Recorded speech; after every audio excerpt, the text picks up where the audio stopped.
بسم اللہ الرحمن الرحیم۔ سلیمان بن بلال نے جعفر سے، انہوں نے اپنے والد سے اور انہوں نے حضرت جابر بن عبداللہ رضی اللہ عنہما سے روایت کی کہ رسول اللہ صلی اللہ علیہ وسلم مدینے کی کسی بالائی جانب سے داخل ہوتے ہوئے بازار سے گزرے۔ لوگ آپ کے پہلو میں آپ کے ساتھ چل رہے تھے۔ آپ حقیر سے کانوں والے مرے ہوئے میمنے کے پاس سے گزرے۔ آپ نے اسے کان سے پکڑ کر اٹھایا، پھر فرمایا تم میں سے کون اسے 1 درہم کے عوض لینا پسند کرے گا؟ تو انہوں یعنی صحابہ نے کہا ہمیں یہ کسی بھی چیز کے عوض لینا پسند نہیں، ہم اسے لے کر کیا کریں گے؟ آپ صلی اللہ علیہ وسلم نے فرمایا پھر کیا تم پسند کرتے ہو کہ یہ تمہیں مل جائے؟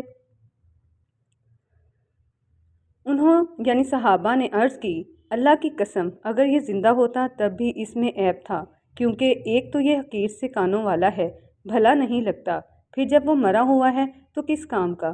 اس پر آپ صلی اللہ علیہ وسلم نے فرمایا اللہ کی قسم جتنا تمہارے نزدیک یہ حقیر ہے، اللہ کے نزدیک دنیا اس سے بھی زیادہ حقیر ہے۔